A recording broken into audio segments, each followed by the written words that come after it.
A vida pode mudar em um segundo. Num minuto, eu tinha 33 anos, feliz no meu casamento, planejando o futuro. No minuto seguinte, eu era uma viúva, procurando opções de cremação porque o corpo do meu marido estava muito machucado para um velório aberto. Foi o que aconteceu comigo, Jéssica. Há 7 meses, meu marido, Adam, morreu num acidente de carro horrível. Desde então, eu me afogo em tristeza, tentando aprender a viver essa nova vida cheia de dor. Nas primeiras semanas, parecia um sonho. Eu estava ocupada com os preparativos do funeral, recebendo muitas ligações e passando noites sem dormir. Se não fossem meus pais, que cuidaram de quase tudo, não sei como teria aguentado. Jéssica, querida, a gente cuida de tudo com a funerária. Minha mãe disse, com uma voz mais doce do que eu nunca tinha ouvido. Você só precisa se cuidar agora.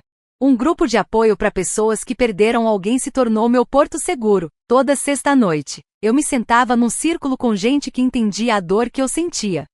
Alguns dias são piores que outros. Eu falei numa reunião, com a voz quase sumindo. Às vezes, eu acordo e esqueço que ele se foi, mas é só por um segundo. Raquel, que perdeu o marido há 3 anos, pegou na minha mão e disse, isso é normal, querida, a tristeza vem em ondas. Com o tempo, tive que lidar com outras coisas. Adam tinha deixado tudo organizado para eu ficar bem financeiramente, uma casa no subúrbio, um apartamento na cidade e uma boa grana no banco. Eu poderia ter pedido demissão do meu trabalho na empresa de marketing, mas ficar em casa o dia todo sozinha me dava medo. Então, escolhi trabalhar meio período, só para me manter ocupada. A maior surpresa foi como meu relacionamento com meus pais mudou. Sempre senti que eles davam mais atenção à minha irmã mais nova, a Laura. Eles nunca perdiam um show de dança ou peça de teatro dela, enquanto minhas boas notas mal eram comemoradas. Mas depois que Adam morreu, algo mudou entre a gente. Comecei a ajudar meus pais, mandando R$3,000 todo mês sem pensar 2 vezes. Nossos jantares semanais na casa deles viraram algo que eu esperava com alegria. Mamãe fazia aquele assado incrível dela, papai servia vinho, e a gente conversava sobre tudo como nunca antes. Pela primeira vez, senti que eles realmente me escutavam. Jéssica, conta pra gente desse novo projeto no trabalho, papai perguntava, mostrando interesse no que eu fazia. A campanha de marketing tá indo bem, eu respondia, feliz por finalmente ser notada. Meu chefe acha que pode trazer clientes novos. Só que tudo mudou na noite em que Laura veio jantar. Ela chegou grávida de 8 meses, como sempre, todo mundo só tinha olhos para ela. Laura morava num AP pequeno do outro lado da cidade, e eu não a via desde o funeral do Adam. Laura, querida, senta aqui, mamãe falou, correndo para puxar uma cadeira para ela e me empurrando de lado para fazer espaço. Precisa de outro travesseiro? Seus pés estão inchados. E eu, desapareci de novo. Era como se eu fosse invisível, toda a atenção era dela e da gravidez. Aquela sensação velha de ser deixada de lado voltou, e doeu. Achei que tinha superado, mas a dor apareceu de repente. Então, quem é o pai? Perguntei no jantar, tentando participar. Você contou para ele sobre o bebê? O rosto da Laura mudou, ela ficou irritada. Isso é problema meu, ela respondeu seca, mexendo no prato. Não preciso contar minha vida para todo mundo. Mamãe logo a defendeu, Jéssica, não fica perguntando. Sua irmã não deve satisfação a ninguém. Não pude ignorar a diferença. Quando eu tentava engravidar com tratamentos de fertilidade, eles me enchiam de perguntas, davam palpite e cobravam novidades. Mas com a Laura, respeitavam a privacidade dela sem questionar. Noutro jantar, tentei de novo.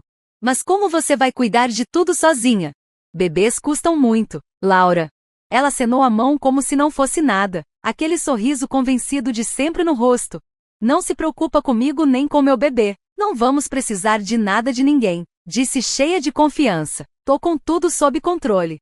Eu devia ter prestado mais atenção naquele sorriso. Já tinha visto aquilo 1000 vezes. Laura sempre começava um projeto novo só para abandonar depois. Teve a fase de loja de smoothies que durou 3 semanas. O curso de coach de vida que nunca terminou e aquela vez que perdeu 4 meses de aluguel investindo em criptomoeda. Confia em mim, ela falou, batendo na barriga com aquele olhar que devia ter me alertado. Dessa vez vai sair exatamente como eu planejei. Papai olhou para ela como se ela tivesse curado o câncer. Essa é minha garota. Orgulhoso. Ela sempre dá um jeito de se virar. Dei outra mordida no assado, tentando engolir junto aquela velha sensação de sempre ficar em segundo lugar. Algumas coisas nunca mudam, pensei, vendo meus pais pendurados em cada palavra da Laura. O telefonema dela veio numa sexta de manhã. Eu tava na minha mesa olhando relatórios de marketing quando o celular tocou com o nome dela. Quase não atendi, nossas conversas sempre eram curtas e meio estranhas, mas algo me fez pegar. Jéssica, aquele voz doce que ela só usava quando queria algo. Vou fazer meu chá de bebê no próximo sábado na casa dos pais. Queria muito que você viesse.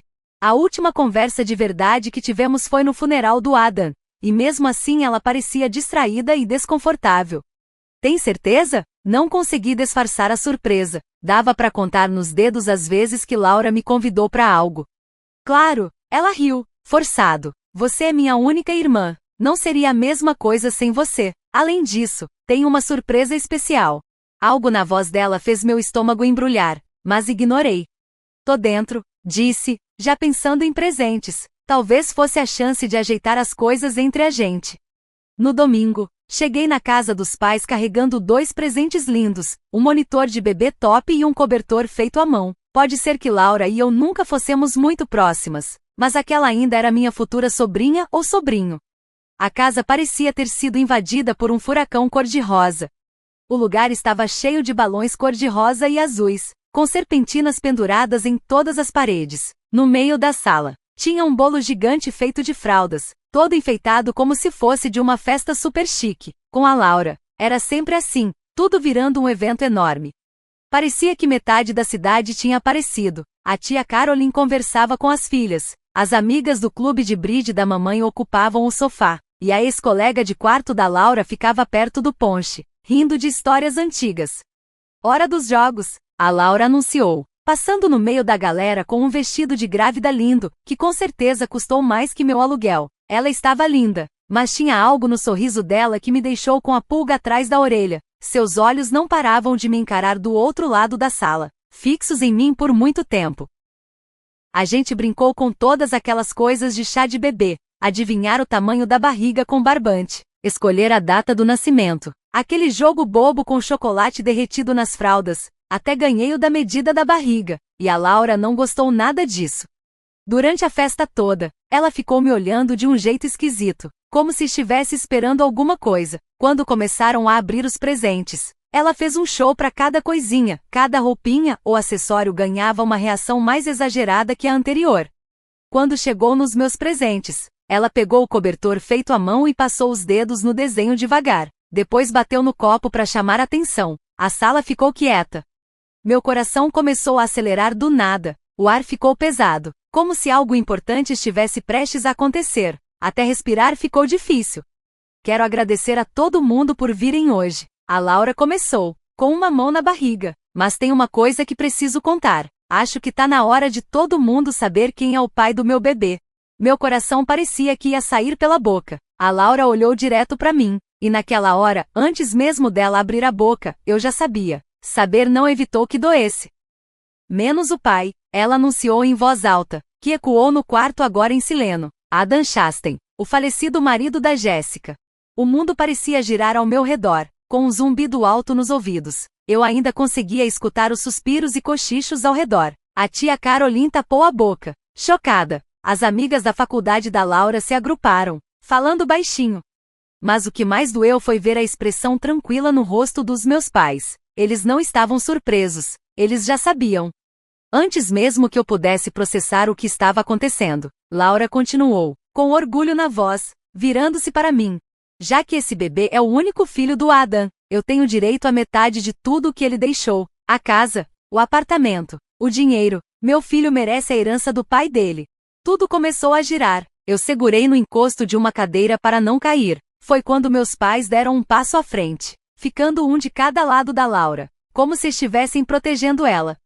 Jéssica, meu pai falou com aquele tom sério, você precisa fazer o que é certo. Seu sobrinho merece o que é dele. De alguma forma, consegui falar, mas minha voz saiu rouca e seca. Você tá mentindo. Todos vocês estão mentindo. O Adam nunca faria isso. O sorriso da Laura mudou, ficou frio e cruel. Ela pegou o celular. Então como você explica isso? Ela disse, mostrando a tela. E meu mundo desabou de novo. Lá estavam eles, Adam e Laura abraçados, se beijando no que parecia ser um quarto de hotel. Em outra foto, estavam de mãos dadas num restaurante. Ele me amava, Laura falou alto, para todo mundo ouvir. Ele ia te deixar por mim. A gente estava planejando contar para todo mundo, mas ela parou, os olhos enchendo de lágrimas que começaram a escorrer. Aí aconteceu o acidente, e todos os nossos planos acabaram. Eu não conseguia respirar, não conseguia pensar, meu corpo se mexeu sozinho. Peguei minha bolsa e passei no meio daquele monte de gente chocada. Cambaleei até o carro, ouvindo minha mãe gritar meu nome, mas eu já estava saindo da garagem. A volta para casa foi um borrão. Minha cabeça não parava de repetir aquelas fotos, tentando entender. A foto no restaurante devia ser daqueles jantares de negócios que o Adam sempre falava. O hotel provavelmente era uma das viagens de trabalho dele. Mal entrei em casa, meu celular começou a vibrar. Era a Laura, mandando mensagem atrás de mensagem, dezenas delas. Eram prints das conversas com o Adam. Eu não amo mais ela faz tempo. Vamos contar para todo mundo depois do divórcio. Só quero você, mal posso esperar para começar nossa vida juntos. Cada mensagem que aparecia na tela era como uma facada no peito. As datas mostravam que isso vinha de meses atrás.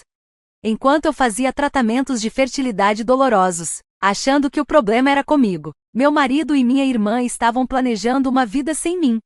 Naquela noite, não consegui ficar parada. Andei pela casa, tocando nas coisas do Adam, olhando nossas fotos na parede. Será que alguma coisa daquilo tinha sido verdade? Às 6 horas da manhã, o telefone tocou de novo. Meus pais. Deixei tocar umas 3 vezes antes de atender. Jéssica, você precisa ser razoável sobre isso, papai já foi dizendo. Sem nenhum bom dia. Quanto antes você der a Laura a parte dela da herança, mais fácil fica para todo mundo. Aquela voz fria e controlada me deixou com raiva. Mais fácil para quem? Pai? Para Laura? Para vocês? Percebi que estavam no viva voz quando mamãe entrou. Você não quer que isso vire uma confusão, querida? Minha voz saiu engasgada. Há quanto tempo vocês sabiam? Silêncio. Um vazio que falou mais que palavras. A gente sabia faz um tempo. Mamãe confessou. O Adam nos contou uns 7 meses antes do acidente. 7 meses. Eles sabiam há 7 meses. Me deixaram chorar no funeral do Adam. Fingiam me consolar. Continuaram pegando o dinheiro que eu mandava todo mês.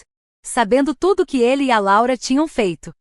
Traidores. A palavra saiu fria da minha boca. Todos eles. Desliguei na cara e bloqueei os números.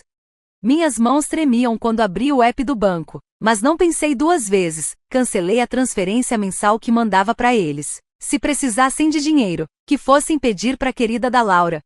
3 semanas se passaram. Chamadas perdidas. Mensagens ignoradas. Aí veio o e-mail da Laura. Ela ia me processar se eu não desse metade da herança do Adam. Usou a palavra voluntariamente, mas era pura ameaça. Nem consegui responder, só de pensar. A cabeça doía. A traição do Adam me consumia. Quantas pessoas tinham visto eles juntos enquanto eu vivia na mentira? No trabalho, a situação piorou. Alguns colegas me olhavam com pena, outros disfarçavam sorrisos. Dava para sentir as fofocas pelas minhas costas. Até que Léore, meu chefe e um dos poucos amigos de verdade, me chamou na sala. Desabei no meio de uma reunião com cliente, confessei. Léore olhou com cuidado. Pega uma licença, remunerada ou não. Seu cargo tá garantido quando voltar. Agradeci com a cabeça e arrumei minhas coisas no mesmo dia. Nas semanas seguintes, verei um fantasma. Mal saía de casa, pedia tudo por delivery, ignorava a campainha, passava horas revirando fotos antigas, tentando achar os sinais que perdi. Toda a memória feliz do meu casamento agora parecia falsa. Adam tinha vivido uma vida dupla com minha própria irmã. Até que descobri pelo Facebook, Laura teve o bebê. Na foto, ela sorria na cama do hospital. Meus pais ao lado, orgulhosos do novo neto. O menino estava enrolado no cobertor cor de creme, aquele que eu tinha feito à mão pro chá de bebê. Foi como um tapa na cara. Fechei o app na hora.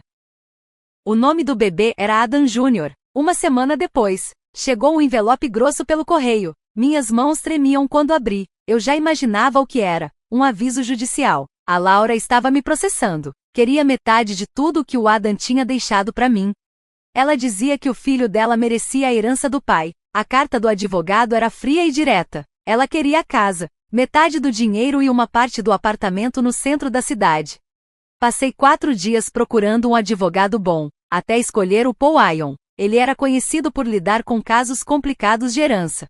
Senhorita Chastain, ele disse, folheando uns papéis na mesa. O rosto dele era calmo. Mas sério, vou ser honesto com você. Sua irmã tem provas fortes de que ela e seu marido tinham um relacionamento de longa data. Tem mensagens, fotos e até testemunhas, incluindo seus pais. Ele parou para ajeitar os óculos. Em casos assim, quando tem prova de uma relação próxima e um filho biológico, os juízes normalmente ficam do lado da criança. Eu ainda estava tentando entender tudo isso quando meu telefone tocou à noite. Era um número desconhecido. Alô? Atendi. É a Jessica Chastain? Perguntou uma voz de mulher. Eu não reconheci na hora, mas tinha algo no jeito dela falar que parecia familiar. Sou Joyce Meyer, mãe do Adam. O mundo girou. Me apoiei no balcão da cozinha para não cair. Isso é impossível, sussurrei. O Adam me disse que era órfão, que os pais dele morreram quando ele era pequeno, que ele cresceu em um orfanato. Acho que isso foi mais uma mentira. Ela respondeu. A voz era amarga, mas não parecia má. Você pode se encontrar comigo? Tem coisas que você precisa saber, coisas que podem te ajudar. Marcamos de nos encontrar na manhã seguinte num café pequeno no centro, um lugar neutro. Cheguei lá cedo, meu estômago estava todo embrulhado. Pedi um café e fiquei esperando. Mal conseguia segurar a xícara de tanto que minha mão tremia. Quando ela entrou, eu fiquei em choque. Ela tinha os olhos do Adam, o sorriso, até o jeito de andar. Parecia muito com ele. Eu estava no funeral, ela disse, depois que sentamos num cantinho mais reservado do café, longe de curiosos. Fiquei na última fileira, usando um vestido preto e um véu. Eu não consegui ir até você. Eu vim aqui para falar com você. Então, o Adam e eu não nos falávamos há anos. De repente, me lembrei dela. Aquela mulher quieta que saiu antes do culto acabar. Naquele momento, eu estava tão presa na minha dor, que nem pensei muito nela, mas agora. A lembrança veio clara, uma mulher elegante, de preto. Parada longe da multidão, o rosto dela escondido, atrás de um véu escuro.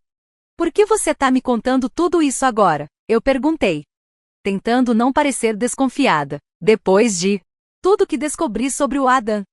Era difícil confiar em alguém que foi próximo dele. A Joyce enfiou a mão na bolsa e tirou um envelope pardo, todo gasto. As pontas estavam dobradas, parecia que ela carregava.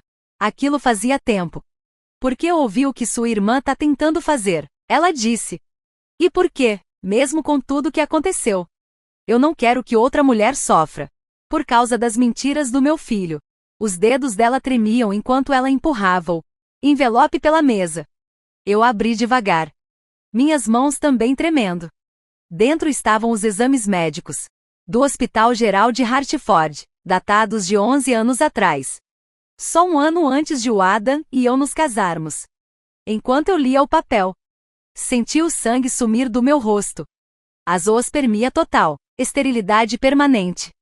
Sem chance de concepção natural. As palavras me atingiram como socos. O Adam fez esse exame quando tinha 26 anos. Ele ficou arrasado com o resultado. Disse a Joyce, bem calma. Foi uma das últimas coisas que a gente conversou. Antes de parar de se falar. Eu não consegui dizer uma palavra. Todos aqueles anos tentando engravidar. Indo de médico em médico. Tomando injeções de hormônio. Chorando, me culpando. Tudo tinha sido uma mentira. Foi uma mentira cruel. O Adam sabia que não podia ter filhos, mas nunca me contou.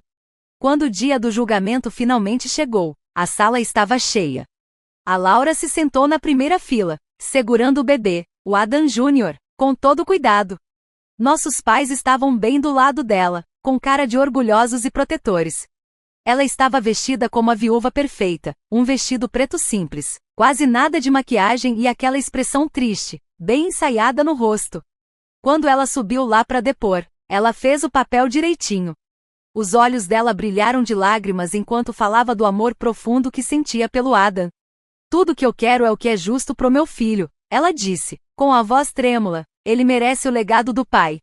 Meu advogado, o Sr. Aimon, ficou calmo. Esperou ela terminar a encenação. Aí ele começou a falar. Meritíssimo, eu gostaria de apresentar provas de que toda a alegação da senhorita Ramsay é falsa. Ele foi até o juiz e entregou os exames do hospital. O juiz olhou os papéis, sem mostrar nenhuma reação no rosto. O advogado da Laura se levantou logo, questionando de onde vinham aqueles documentos e se eram mesmo verdadeiros. O rosto calmo da Laura mudou na hora. Esses papéis são falsos, ela gritou, apertando o bebê nos braços. Ela inventou isso para roubar a herança do meu filho. Mas o senhor Aymon continuou calmo. Meritíssimo, esses registros mostram que o senhor Chastain não podia ter filhos. Por isso, pedimos um teste de DNA para confirmar quem é o verdadeiro pai. A Laura deu um sorriso, como se tivesse vencido. Isso não é possível, ela disse. O Adam era órfão e o corpo dele foi cremado. Não tem ninguém para fazer o teste. Na verdade, respondeu o senhor Aymon, virando-se para todos na sala. Eu gostaria de apresentar Joyce Meyer, mãe biológica de Adam Chastain. Joyce se levantou, e uma onda de surpresa tomou conta do tribunal. Mesmo sentada, eu consegui ver o rosto da Laura ficando pálido. Eu tô disposta a fazer um teste de DNA, disse Joyce, com firmeza, para saber se esse bebê é mesmo meu neto. O juiz fez que sim com a cabeça. O teste foi pedido. A gente se encontraria de novo assim que os resultados chegassem. Laura parecia que ia desmaiar. Ela ficou super pálida e balançou no banco. Nossa mãe correu para segurar ela e me lançou um olhar cheio de ódio. Mas, pela primeira vez desde que esse pesadelo começou, eu senti um pouco de esperança. O tribunal ficou em silêncio quando o juiz abriu o envelope com os resultados do teste de DNA. Laura estava sentada bem tensa, segurando o bebê, que dormia tranquilo, sem saber de nada. Os resultados mostram claramente, disse o juiz, com a voz firme, que não há nenhuma ligação genética entre a criança e a senhora Joyce Meyer. Isso significa que Adam Chastain não é o pai da criança. A sala inteira ficou em choque. O rosto da Laura desabou e ela começou a chorar, com o rímel escorrendo pelo rosto. Senhorita Ramsay, disse o juiz, agora com a voz dura, quer explicar por que mentiu para este tribunal? Laura abraçou o bebê com força. A voz dela saiu fraca. Eu estava saindo com mais de um homem na época em que o Adam morreu, e como ele foi cremado, achei que ninguém ia descobrir. Ele tinha dinheiro, e eu precisava. Então você tentou enganar sua própria irmã? Perguntou o juiz. Sério, até envolveu seus pais nessa mentira. Eu só queria que meu filho tivesse uma vida boa, ela sussurrou. Mas, dessa vez, a encenação dela não funcionou. Nem nossos pais pareceram do lado dela. Finalmente entenderam até onde ela tinha ido. O juiz deu a decisão na hora. Este tribunal decide a favor da ré Jessica Chastain. Todas as reivindicações de Laura Ramsay sobre a herança estão rejeitadas, de forma definitiva. Senhorita Ramsay, você tem sorte que a senhora. A família Chastain não entrou com nenhum processo por tentativa de fraude. Fora do tribunal, meus pais vieram até mim. Minha mãe estava chorando, e meu pai parecia mais velho do que nunca. Nunca tinha visto ele daquele jeito. Jéssica, querida, mamãe disse, pegando na minha mão, a gente não sabia que a Laura estava mentindo. Queremos consertar as coisas. As coisas estão difíceis desde que você parou de mandar o dinheiro todo mês. Levantei a mão para ela parar. Não faz isso. Então peguei meu celular, bloqueei os dois ali, na frente deles, e fui embora sem olhar para trás. A Joyce estava me esperando no carro. Você tá bem? Ela perguntou, com carinho. Para minha própria surpresa, eu ri. Sabe o que eu acho que sou, ou que talvez eu vá ser? Respirei fundo. Tô pensando naquele apartamento no centro que o Adam deixou para mim. Eu nunca gostei muito, tem muitas lembranças. Mas talvez você goste. Os olhos dela se arregalaram. Jéssica, não, eu não posso. Por favor, eu falei firme, você me devolveu minha vida com aqueles exames médicos. Deixa eu te dar algo em troca. Uma semana depois, entreguei as chaves para ela. Ela chorou e me abraçou forte. Eu nunca pensei que teria uma filha, ela sussurrou. Isso foi há 4 meses.